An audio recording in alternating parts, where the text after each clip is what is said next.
Hello, and welcome to the Catching the Octopus podcast. Here, we will explore how connecting inward gives us an advantage outward.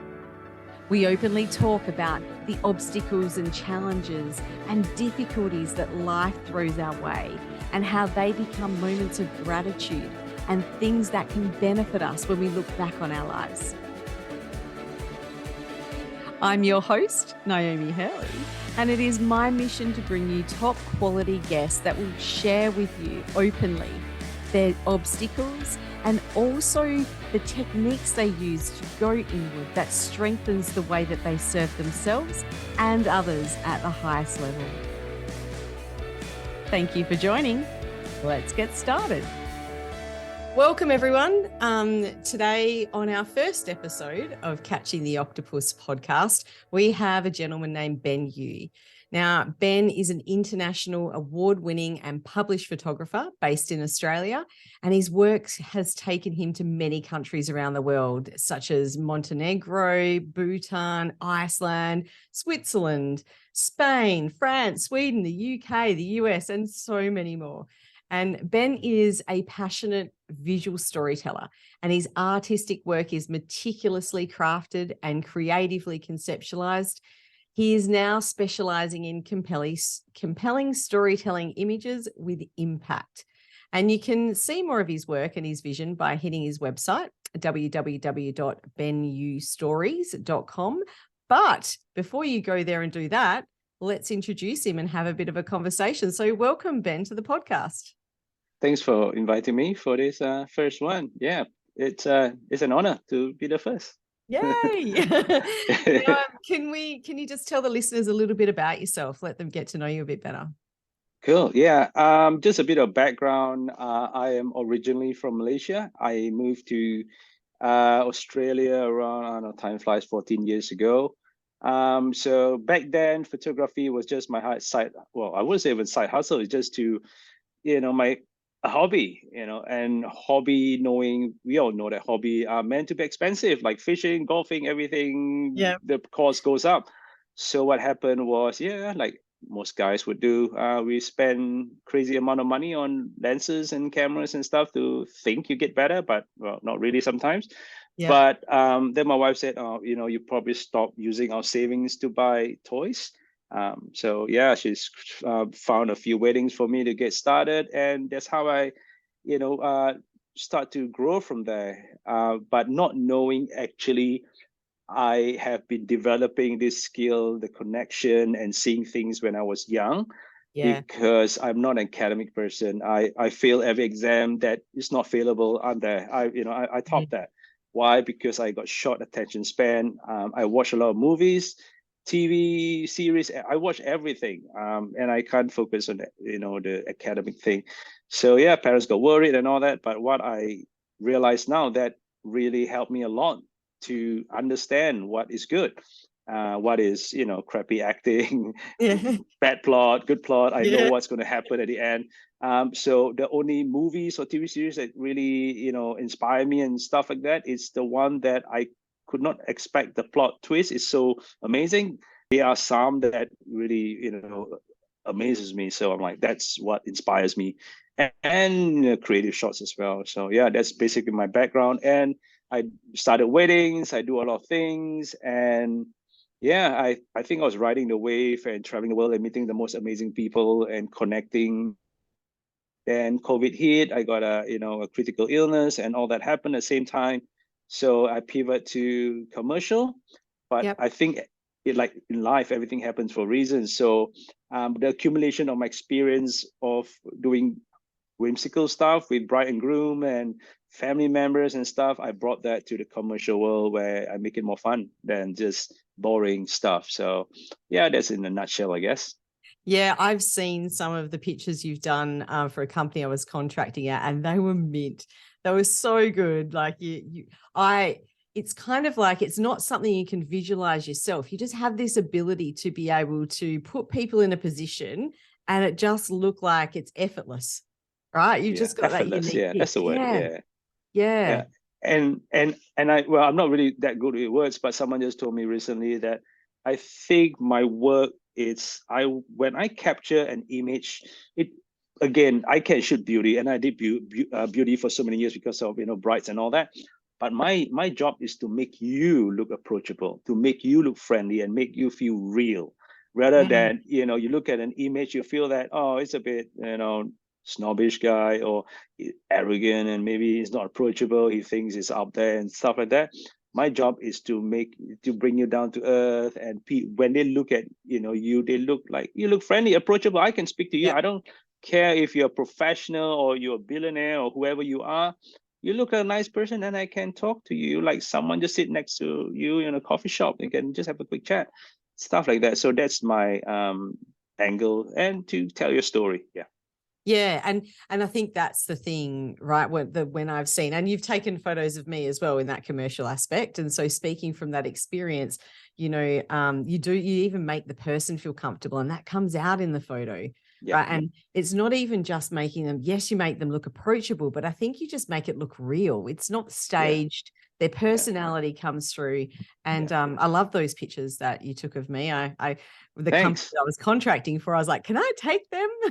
So I've got them. I didn't know about that, but yeah, thanks for sharing that. That is normally what I don't capture so much in sort of so many people at once, or so many things. Normally portraits is just one day and the other part's another day. Why I like to put my mind in a very special box, in a way to, okay, now I'm dealing with people, now I'm doing artistic advertising style. So there was a bit of challenge for me to compartmentalize it. Okay, first I do this, then I do this, a bit of time left, I do headshots. I would prefer to just do headshots one day, so I can bring out even better lighting, more time with you, rather than Ben, you got like 1.5 minutes, 2 minutes. I can do, but if I got 15 minutes, I can bring out so much more. But you do what you do, like in wedding day, bride tell you got 2 hours, then on a day 15 minutes spent, and I want what you did for 2 hours kind of look. So that's the challenge, but I learned from that and I bring it to the corporate world, I guess. So, but having said that, thanks for sharing that, because I didn't know about that. I just like, okay, send the client images and there you go, that's it. Yeah. No, they turned out great. And speaking challenges, I know from our conversations you got so many stories to tell, but you're always up for a challenge. Can you tell me what was the most challenging shoot you had, and where was it? Give me the story behind it. I can't share that one because privacy reasons. Rating reasons. That went a bit too extreme. I wasn't expecting that. I can share it personally. That's not recorded. Due to, I don't know, I may get in trouble for this, so I can't share that. But the other second one, challenging. Shoot for a scaffolding company. I don't know if I told you this before. That was a year ago. That was the time that I pivoted from wedding to commercial kind of thing. So anyway, I met this amazing person, and he said, "Oh, you should meet this guy. He does scaffolding in Perth." I'm like, "Yeah, for sure." So I met him on a Sunday, and it was a construction site, like messy and all that, because he wasn't the only vendor there. There's other vendors that utilizing the same space. But what he did was, it was a Sunday, so the site was closed. So I said, I met him outside of the area that, we can't access to that area on a weekend because of a lot of things. So we were walking there. He was walking his dog, kind of that we chat a bit. I said, yeah, I like to shoot that scaffolding, but I can't see because we are outside. We can't get in. He said, let's get in. I'm like, okay, how? So he's a big guy. Yeah, he's a big guy. And then he tied a dog to the pole or somewhere. He climbed over the fence. Now the fence is quite high, but that fence could be easier to climb if it's like those like grill thing that you can put your foot in. But because they have a cloth over that, so you can't fit your feet in. So you literally like, and try to get over. So he went over. He's a big guy. And then he's like, throw your bag over. I was like, okay. My camera gear's like, okay, just lightly pass that over. Give me your hand. So I went over. I'm a short guy. It's quite hard to get over. So I struggled a bit, but I got over. So anyway, we have a chat, and I said, I want to do something different for you, because when you look at construction site, it's all boring and dusty and all that stuff. I want to do something creative for you. I don't know what yet, but I like to see what I can do. So anyway, after the conversation, he haven't hired me yet, but we sort of planning on when I can come in. He's during the process. He told that guy who introduced me to him. He said, "I know Ben was my guy. Ben is my guy. Why?" He said, "Why you haven't captured the photo for you?" When I asked him to climb across the fence with me, he just did it. He didn't even think. He didn't hesitate. He just went for it. So yeah, he's my guy. Then after that, obviously, I went a day 2 a.m. in the morning, and I shot the whole bridge that he created. So for me, I like to create art with the mundane things. So if you look at scaffolding, a building construction, I want to create art that you're proud to put at your home. Actually, like if say your partner or whoever working construction site, you wouldn't see like big truck or image of dust and all that in your home like an art piece. You like something creative and artistic, so that's what I do. I like to see connection.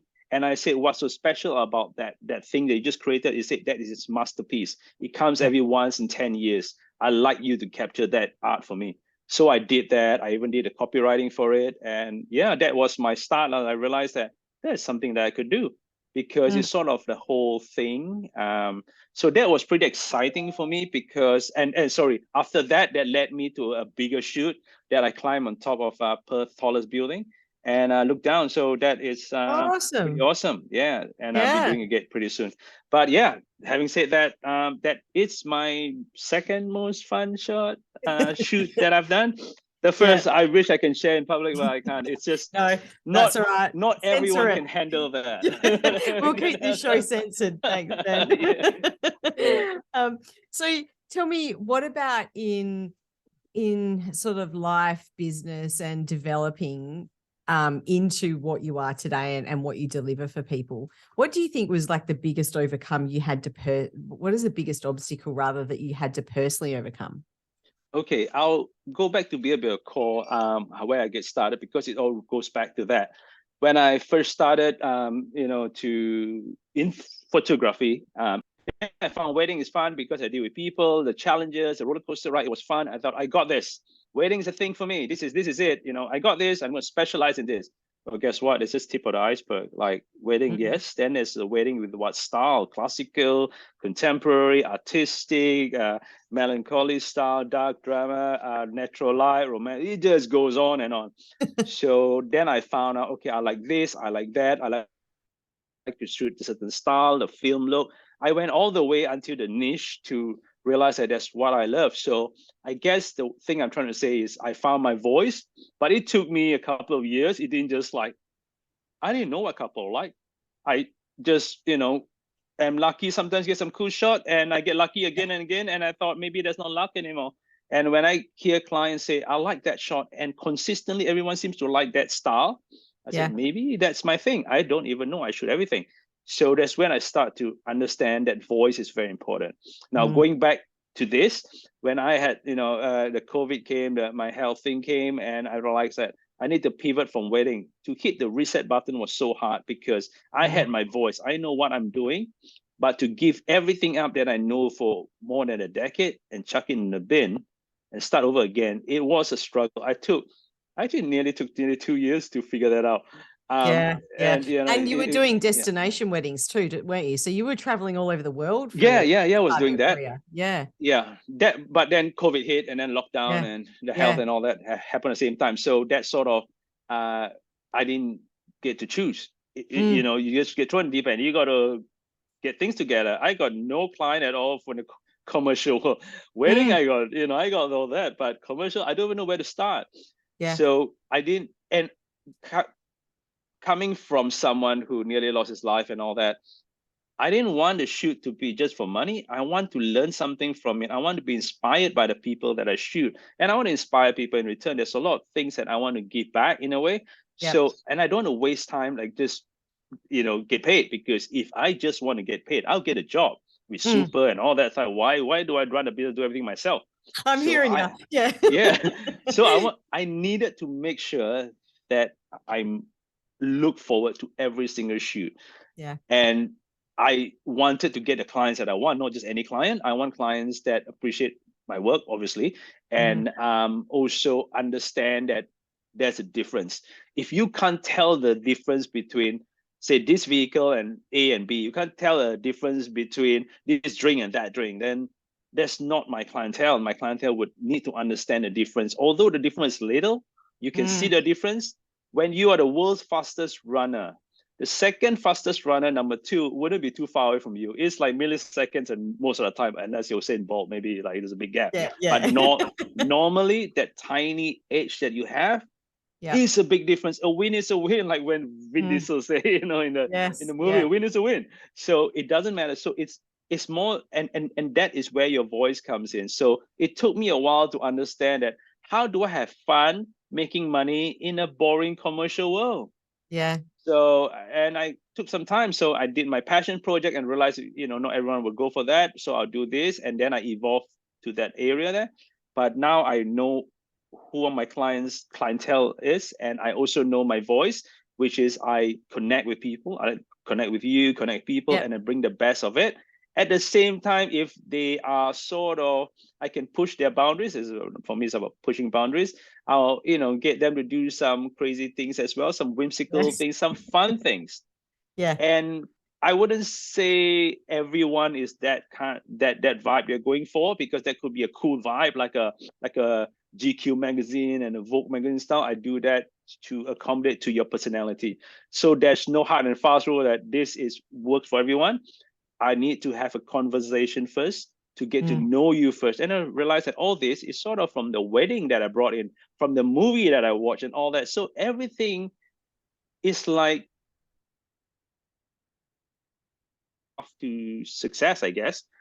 So yeah, I'm still learning, and I'm still taking notes and seeing, why this happened to me, why I lost this amount of money because I did some stupid thing in life, or my health or whatever. You just look at it like, because I needed that pain. I needed that journey. I needed to learn from my mistake. People tell me I don't learn. You read from book, yeah. But when you get hit hard, then you remember that. So I need to learn my hard lesson to get through. So yeah, and I did, yeah. So when you did that pivot and when you were faced with that obstacle, how did that end up strengthening your connection inward? Your connection with yourself? Was there a point of deep reflection, that you had to go through to find out where you wanted to journey to and what you wanted that to look like? Yeah. I wish that time is a bit shorter, but unfortunately it took longer than I expect. I thought I can find out in 2-3 months, and I did. Then I realized that there's more to it. Like in anything, the more you know, the more you don't know. So when you venture your time in it, you realize that there's so much more to like fixing a car. And then you got, the wheels alone, the trajectory, the pattern on the tires, and there's just so much. The more you don't know, then the scientific way, all the other ways, the wind, all that. It's like the same with life and what I do as well. There's so much to it. And then the more I dwell, and I realize I learn a lot more, but I get confused too when I learn more. So, and I'm still learning, don't get me wrong, I'm not there yet. I don't think I'll ever reach somewhere I want, because I don't think anyone moving. Will. I keep moving. And I think like most entrepreneurs or photographers, or any creative who wants to be successful, it will never be a perfect product. It will never be a perfect thing, because if it's perfect, you're done. Move on, because you can improve. To improve, you need to see flaws. The best work that I had, I keep finding flaws for it. So when people say, like, oh, you got the best work, is there any way you can, is that the best work? Like, I don't know. I don't think my work is ever the best, because there's always ways to improve. Although the people or judges for the, competition that I attend or what, they would say it's perfect, but I don't think it's perfect. I feel that I could improve if this was added. If I had more time, I will add this. There's so much. It will never end. Just like, you buy and say Apple product and all that, they are still updating today, tomorrow, next week, next month. They keep updating, because there's always ways to improve. Then the more you use, the more things you realize that we could have fixed that. So anyway. And I think that whole, you reach your full potential, I think that's a load of crap, really, because potential means there's still more there, right? So it's a bit of a sentence that doesn't really make sense, or a statement doesn't make sense, because you can never reach that full potential, because potential means there's more to give. So Yeah, I agree with you. And I think I went through that same point at one point where the more I learned and the more I grew, the more I realized I needed to grow, and the more I realized I didn't know so much. And it's quite a pivotal point, because you just have this realization of like, wow, this is so much bigger than I could have ever imagined. Right. And it but changes. you will have the passion to keep learning about that, because that's where you want to go. If you're just getting a job, get paid, you're like, I'm done. This is perfect. I don't want to look at this, 9 to 5, clock out, I'm done. So that's a different, there's no right or wrong. It depends on who you are. But for me, I can't take mundane thing and boring stuff. I need to keep pushing. The moment I take boring stuff, I feel that I'm wasting my life away. And, coming from where I came from, I feel that I do not want to do that. But like what you just mentioned and shared, and I said that we never be happy. Like, how much money is enough? You'll never be enough. When you got this amount, you want that. When you want that, you want more. You will never finish. And then you find your purpose on top of money. That helps. But then your purpose and money keep going up and going up. But where's it going to end? Never. If it ends, then you're waiting to die. So you need to do something. You need to get uncomfortable. And I'm not ready to die just yet. So let's keep growing is the way that I'm sort of thinking. So what 5 challenges in your life are you grateful for? 5 things that have happened in your life that you're super grateful for. I mean, one of them can be the whole transit from, destination weddings and in COVID through to the commercial. Maybe another 4. There are 4 others. Okay. Oh, that's a hard question, because I think one of it, like, I had the health problem, quite serious critical health problem, and I guess that's a blessing. Some people say that, it's a bad thing. It is a bad thing. Well, I'm still alive today, so that helps. I lost a lot of good stuff that I could have kept in a way, physically and all that. But I felt that everything happens for a reason. If I did not have that incident or the time that I gone through that, I wouldn't be as, I won't say mature. I've been quite mature in terms of thinking, but you sort of, the procrastination sort of reduced a lot to know that, well, if you think you can live to 70 or 80 or 90 years old, maybe you can, maybe you will. But if you're going to do, like you said, like you got 7, I shared this a few times, you got 7 days a week, right? But you work 5 days a week in a job that you hate, waking up to complain and all that. Guess what? From 7 days, you got 2 days in for your life. But guess what? If you spend 5 days complaining and all that stuff, you got 2 days left. Don't tell me on Saturday, suddenly you are the best day ever. No, you got cleaning, you got kids, you got other stuff that you need to fix in the house. And then, if you even have time for a movie, or you got relationship problem, they got sort because, you got a bad day. Don't tell me the next day you'll be so very happy with your partner or your kids and, smile all the way. Sometimes it works, sometimes it doesn't. So realistically, you probably only got 1 day within the week.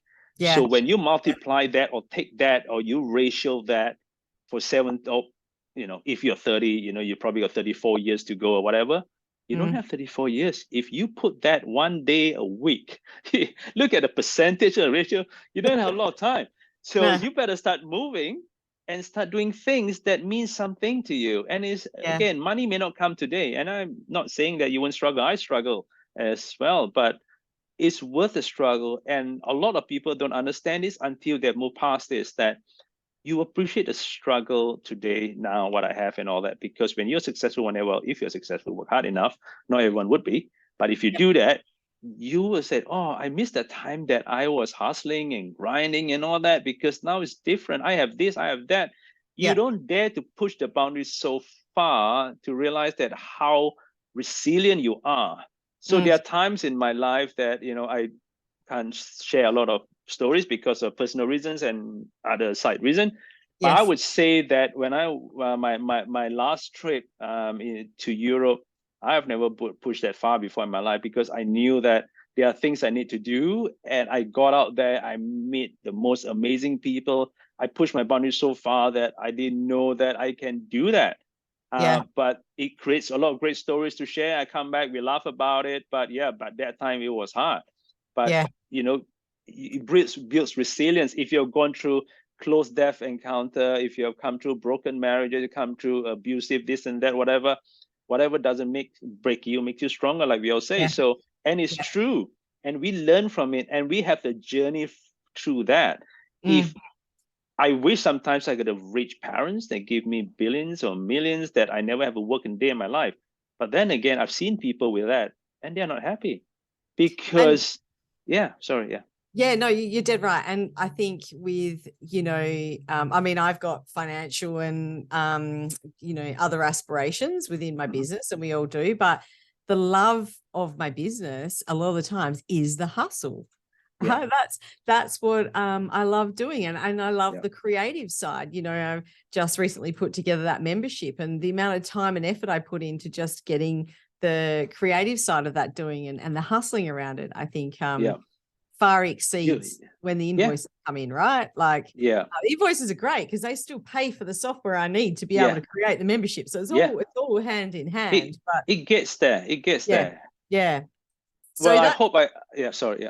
So that's 2. Have you got maybe quickly another 3? Yeah, and okay.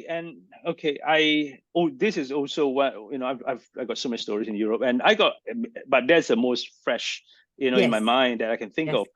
The other thing that, because I was going through some challenging times back then, and I was in Vienna then, and I met this lady, like just random, like from a business meetup. And I told her my plan, my passion project, about my book, about inspiring stories and all that. Yes. And for some reason, going back a bit, now Vienna was a place that I didn't really plan to go. It was a last minute addition because I realized that it's just along the way, might as well go to Vienna. So and like what I mentioned, I love movies. So one of the movie that I watched years ago, it was a boring as hell movie. A lot of people say that, but I love it. Just 2 couples walking around, very romantic. But what I saw is the connection of the 2 people. I saw, it was brilliant acting and brilliant scripting, and the background was just there because it's beautiful. Like everyone see Paris and all that. Yeah, too many of that, but Vienna not as many times, and because that is filmed in 1980s or 1990s, a long time ago, so the tram is wooden and everything is wooden. But having said that, when I was in Vienna, I didn't have that much time to look around. I'm just there for meetings and photo shoot and just get things done. So, and I suddenly thought of that movie. It's like, wait a minute, that movie was shot in Vienna. I want to visit the spot when the couple did the first kiss, where they walk with the bridge in the background, beautiful. I want to do that. Yeah, look at my schedule, like, that's not possible. I don't do that. I got no time. I wish I had more time. I've got to go to Paris or something. I can't do this. So, but what happened was, I think it was my first or second meeting. This lady said, let's meet up in this place. I'm like, yeah, for sure. I don't know Vienna, but wherever you go, you want me to meet with. So I met her. I went to that place, and that place is the beautiful vintage, old school theme park that's been there for I don't know how many decades there. All right. And we were right at the bottom of the amazing old vintage wooden Ferris wheel that still runs still today. Beautiful. It's still real. Yeah. And guess what? The place we met up there, that Ferris wheel, was the place where the couple first kissed in the movie. If you're enjoying this podcast and you want Naomi or any of her guests featured on your podcast or as a keynote speaker at your next event, you'll find their contact details included in the show notes. If you'd like to learn more about how you can work with Naomi individually or as part of your strategy to improve leadership in your business, then review the courses, offers and services at getupandgoconsulting.com.au. I was like, it was right there. I didn't plan for this. It was right there. And then now we have a bit of chat, and she was so inspired. She, said she wanted to fund my whole journey in Europe. I said, that's a lot of money. I can't take that money, but I really appreciate that. So yeah, it sort of felt good that, she there's people who believe in, and they're random stranger. They're going to pay a lot of thousands of dollars, probably more than $10,000. That's a long trip right there. But she offered that because she knows she can feel my passion. She connected with me that 1 hour. Just 1 hour, I met her. Yeah. But put that aside, then I went along and meet a lot of people after that. Guess what? The second meeting, I got lost. And those metro stuff, in German, I can't read all the stuff. Anyway, I made some mistakes, and I went up, and it's like that is exactly the spot where the couple was walking in Vienna and all that. So that was that bridge, that green bridge, right there. Okay, so fine. Okay, yeah, coincidence do happen. I don't know, things has happened. Although bad things happen, like I was quite challenging time at time, but things seems to keep giving me stuff. Yes. And then now there are probably hundreds of thousands, or I don't know, thousands of cafes. There's so many little cafes all over Vienna. Like in Paris, there's cafes every corner. All right. And there's this cafe that I so want to visit. It's like, I don't know, really old. Really, anyway, this client called me and said, let's meet at that cafe. I didn't even know that. I didn't do my research. But when I did the research on the location of the movie where that was the same cafe that I wanted to visit. I didn't have the time as well. That's right so in there. Cool. Yeah. It's like everything just happens for me, just opens for me. But if you don't put yourself out there, you don't know. Yeah. And if you don't connect the dots, you don't know what is the final. If I start complaining as maybe I should just get home and sort some stuff up or do whatever I do. But I soldier on and I see what I can do and make the best out of it. And I realized that the universe opens up, everything happens. You needed that challenge. Yes. You needed that. So your heart is open, your mind is open, you're open to anything, you try everything. And then I start connecting. And I can't share this because it's so long. But that is just the start of my journey. There's so many things when I look back at the end of it, it all comes up to one story. That's not multiple stories. It builds up to that one story, why I'm doing what I do. And it's so big, and it gives me the goosebumps to just think about, like, did I just that just happen? Did that just happen? The stupid things, I did some stupid things along the way. Because I love challenges, I shouldn't have done it, but should not. I learned from it. Yeah. So, by having said that, that's probably the third thing that I'm grateful for that I've learned, and I just go out and meet people and learn from, get inspired in return. Yes. So that could be the third one, I think. It's a big third one. That was a big, but it was worth listening to. And I find the same thing. And I tell this to my clients as well. When you're going through something that feels like it's overwhelming, there is a gift unwrapped in there somewhere. And we may not see it initially, but if we can make our way through it, and it may never present itself. You may never know the gift, because the gift may have been for someone else. Yeah. What you've gone through, you might have made a decision or gone somewhere or done something that's actually positively affected someone else's life. But it's just that trust, right? That there is a gift in there somewhere, or it wouldn't be happening. And what about number 4? What about number 4? That's well, I'm great. Well, I'm lucky in the sense that, I back in Malaysia, I run an IT firm and stuff like that. And me and my partner then, we weren't married then, said that, let's go traveling, and, I needed a camera. So I didn't know I was an artistic person at all. I'd gone through the business school and got my degree in business and all the boring stuff. Yeah. And photography was just going out and capture our holiday.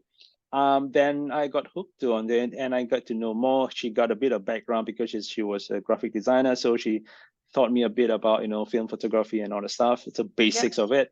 But even that, I was like, no, that's not how it works. We try and be smart.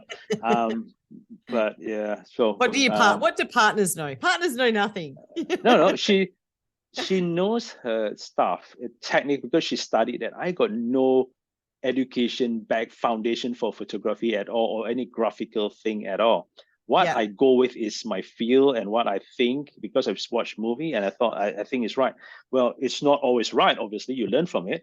But having said that, it's because I met her. She, in a way, happens through that process that I was introduced to photography, and photography changed my life. And I had a good friend back then, was during that time as well. I said, I just jokingly said, I want to buy this camera. It's so expensive. She said, it's expensive. You're not professional. Stop being stupid. Don't do that. I'm like, but I feel I need that. I need that to feel whole. Like any guys or women who like to very passionate about their thing. Yeah, So we're and the looking at hobby. the So I was like, hobby. Yeah. I'm going to show you. I'm going to be a professional. I'm just joking. I never really thought I'll be one. I'll be a professional photographer, and I'll show you that I buy the camera. It's a good decision. So yeah, and I did that. Yeah, awesome. And yeah, it's interesting. And for that, yeah, Yeah, it's interesting how life will put us in the path, right, of where we're yeah, going, without us yeah. even realizing. And what about number 5? Number 5 of your. What? Oh yeah, and I think how I got to destination wedding, how it got started. One rounds about a couple that I shot in Bhutan. They are not my first destination. Probably the third or fourth. I can't remember that whole thing. So many years ago. But having Yeah. said that, they inquire me to shoot their wedding in Phuket, and I can't because I got a wedding in Australia. I'd love to shoot their wedding in Phuket, but I can't do it because I commit to the smaller wedding in Australia. I'm not the Yep. type just for the money. I can't do that, and I just Yeah, can't. yeah. So You can't let down a bride when you've already made a promise, right? That's exactly. suicide. You That can't is. do that. Yeah, yeah. Put money aside, I can't do Yeah. that. So Yeah. I unfortunately I said no to the couple. I gave them some referrals, said to check out my mate here, ABCD. They're amazing. They can shoot you in Phuket, amazing work. So anyway, and I move on, they move on. I thought, yeah, done, that's fine. Yeah. We may not connect, but that's fine. Then I think a year later or 2 years later, after the actual wedding, actually just before their wedding, I think a few weeks before the wedding, they dropped me an email. Ben, I'd like you to shoot my honeymoon shoot in Bhutan. I'm like, where? Bhutan? I know Nepal, Kathmandu, but I don't know Bhutan. Where? That was many years ago. Now it's more famous and all that. And Yes. Bhutan is a place. So I did some Googling. I'm like, oh, cool. Yeah, nice. I didn't know what I was expecting. I didn't do my research because I didn't have time to. I didn't have time to, I'm going to Bhutan. Let me Google everything, what's the list I want to do. I did nothing like that. I just packed my bags, my camera, because after that wedding, I'm flying off to Bhutan. So anyway, I did that. Just a bit of a backstory. Bhutan sort of airport, that landing field and takeoff field, that is one of the 5 most dangerous airport in the world because of where is the location of that. But well, that after that, so it's pretty good. I didn't worry so much. Well, maybe a bit. Oh, true. You didn't know when you were coming in, though. I didn't do my research, but okay, that's all right. but it seems safe anyway because you're in a plane. You're on a plane. It doesn't look like the best plane. And the funny thing, a bit of story, I like story. That plane landed in Calcutta first, or Kolkata now they call it, I think. It felt like a bus. It's the first time I experienced this. Okay. Yeah. It's not a big plane, but it's a smaller, not the small, Cessna kind of plane, but it's a bigger plane where there's 2 or 3 seats each side. And then anyway, it landed in India. And then like 80% of the crowd from that plane that flew from Thailand, I think we went to a few places, but that was through Thailand, I think. And then 80% of people just walk down, step off the plane. And then 80% of people come back in, the whole new people, and they just fly. It doesn't feel like an airport. It feels like bus where you stop at station, in, out, go. There's no time. There's like they just know what to do. Then I met them at this nice accommodation where they booked or wherever. And I asked them this stupid question. I'm like, so who shot their wedding? Oh, wow. Yeah. Well, who shot the engagement session first? All right. So they flew to U.S. and got one of the, from my point of view, of course, everyone can, have a different point of view. I'm a big fan of his photography.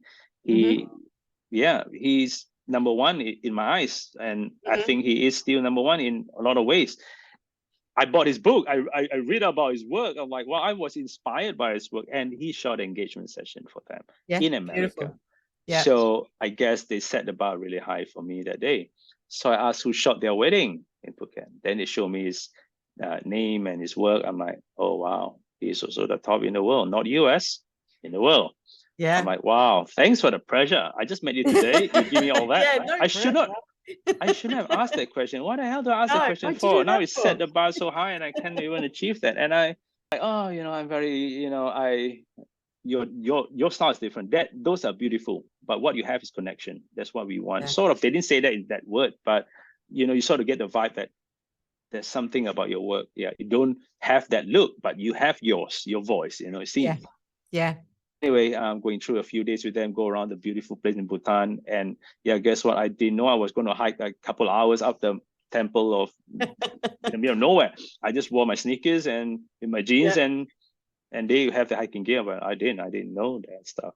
So anyway, things I learned along the way. I should have done more research, but it's what you don't know that you learn from it and you gain from it. Anyway, that was a very eye-opening experience for me to, number one, my first honeymoon photography, and then to travel the place I've not been before, and I'm saying not places like Europe cities, big cities, Stockholm and all that, or Paris and London and all that. You've been to places like that. It's an eye-opener. Look at how people live in the mountains and all that with a different language. And guess what? The funny thing is, when I was on the plane, there is this booklet and teach you how to speak Bhutanese. I'm like, well, I got how many hours to learn this? I don't think I can do this. I don't think I can do this.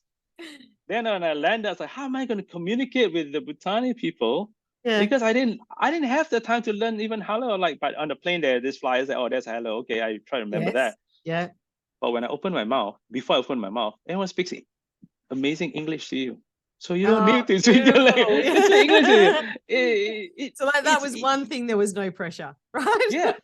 Yeah. That's one thing that there's no pressure, and they speak like if you go into Bali enough, the Balinese speaks English as well for tourists and all that. The Bhutanese speaks way better English than the Balinese. They have good English. Yeah, and they watch. The funny thing is they dress in all the traditional wear, but when they talk, they speak to you. They speak like, oh, about Liverpool football team, about this football team. They've been watching the English league, and I don't know. It doesn't look the part because they dress all that, and then they speak like us and all that. But anyway, that was a good experience, and that's what I learned about travel and what inspired me to do more of that. After that, I did quite a few more of this. So that could be my what I think is that considered one? That's not a really strong one though. I have another one, but I used that time for that. So let's stick at that. I have to get you another interview on that. But it's funny when you say about going to a different place and it not looking the part. I did a solo trip around India and had a similar thing. As soon as I spoke and they heard I was from Australia, this whole crowd of people just comes around. They go, Alan Border, because they just love cricket, right? And I was like, I'm not a cricket fan. So I'm just nodding. I knew who Alan Border was and Ricky Ponting. They love throwing his name out, but they're trying to talk to me about cricket, and I'm just like, sorry, well, I don't know, foreign language. But it was really interesting.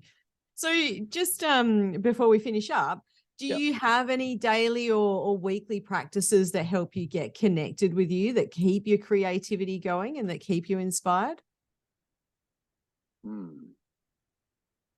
I think what I do now. I have a lot. I play a lot of roles these days in what I do. I'm a photographer, as we all know it, but I'm also a creative. I shoot a bit of video, but I wouldn't say I do a lot of video. But to complement their photos, sometimes I need that. And for social media content, I do that too. And I do brand strategies. And now I'm venturing a bit to the speaking role because I want to finish my book and want to share my journey and stories like what I share with you, like maybe 1% from there. There's a lot more from there. So that's where I'm going. So the reason I brought this up because I probably got a million different things to do. So you get lost along the way with the workload. Like, okay, I got to pay my bills. I got to do this first, and I do that, and I do that. And then till today, sometimes my passion project gets neglected because you got no time to get to that. You already put your mark there, ready to get started. There's no turning back. You got no excuse. You got to get that going. Say yes, work it out later. That's my theory. That's what I was taught by my coach. But so that is what I did. Do you do anything that just keeps you centered? When busy people like us, we've got a lot going on. Is there anything that you do that's just your own little activity that just keeps you centered, just keeps you reminding you who Ben Yew is? Okay. I do a few things. Well, besides watching movie. And this thing I like to share is like during my, health problem and all that, and during challenging times, it wasn't the book that motivated me, because I can't even sit still to read a few pages. And sometimes the introduction was so long, you probably got fed up before you get to the main thing. So what I did was, when I needed energy, say like if you wake up, you don't feel the energy, you feel you lack that energy somehow, and we all have that sometimes. Yes. Go to YouTube, type on workout motivation, the pumping song behind, the motivational quote that presidents or whoever or the leaders say as, you got it, you got to do this, it's nothing, you got to grind, you got to do this, and like, it pumps you up a bit. Now that is just the strength in your mind to get started.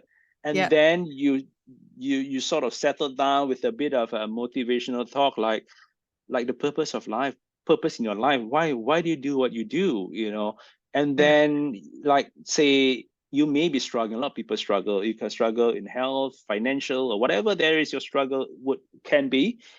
There's always people worse than you. There's always people worse than you. You said, oh, I can't afford a fast food meal or Happy Meal, whatever. Guess what? They can't even afford a slice of bread.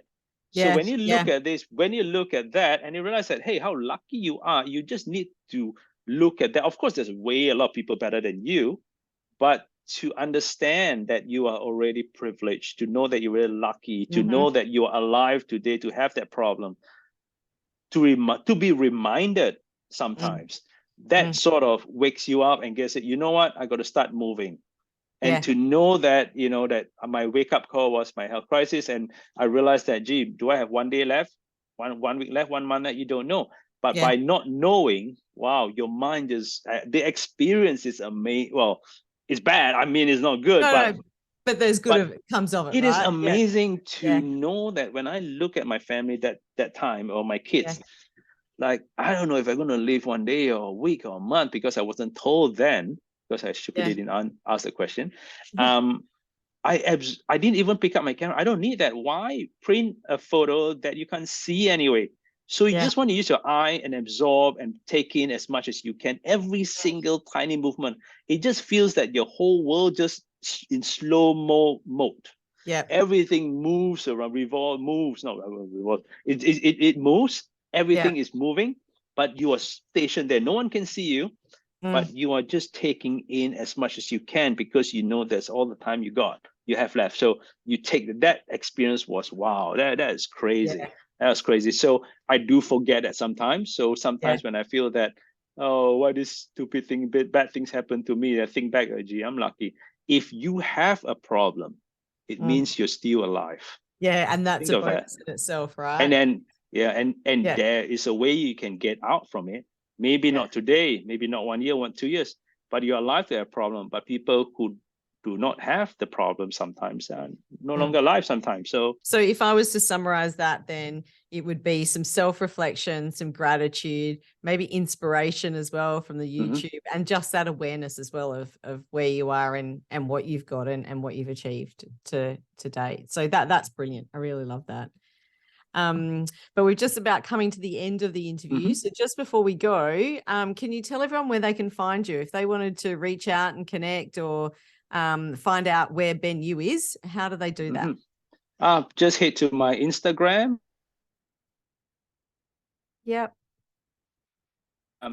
.com, or my passion project, Yew Read, YEWREAD, as in reading book, read.co. That is where my passion and my future hopefully lies. Still discovering that. But if I finish, the book is published, that's what I like to do. Keep traveling, keep getting inspiring stories, keep getting inspired, and keep pushing boundaries. That's about pushing boundaries. That is one of my bucket lists that I had to start a magazine, but it's going to be a book now, because book had better control of materials and stuff. If people want to read that, they can go to yewstories.com. Yewread.com. Yewread.com. Sorry about that. We'll jump on there, have a look on that website, and also look out for Ben on Instagram if you wanted to chat with him. And I'll have all of the details as well if you want to reach out. Somewhere up there, down there. Somewhere, So thank you very much for jumping on, Ben. It's been great. Appreciate chatting with you. Thank you. Pleasure. You have a good one. Thanks for having me. Bye. See ya. Bye. Thanks for joining in and listening to this episode of Catching the Octopus podcast. It's been great having you here. And if you'd like to go and like and subscribe and maybe even leave a 5-star rating if you think it's worth it, I'd really appreciate it. I look forward to seeing you in our next episode.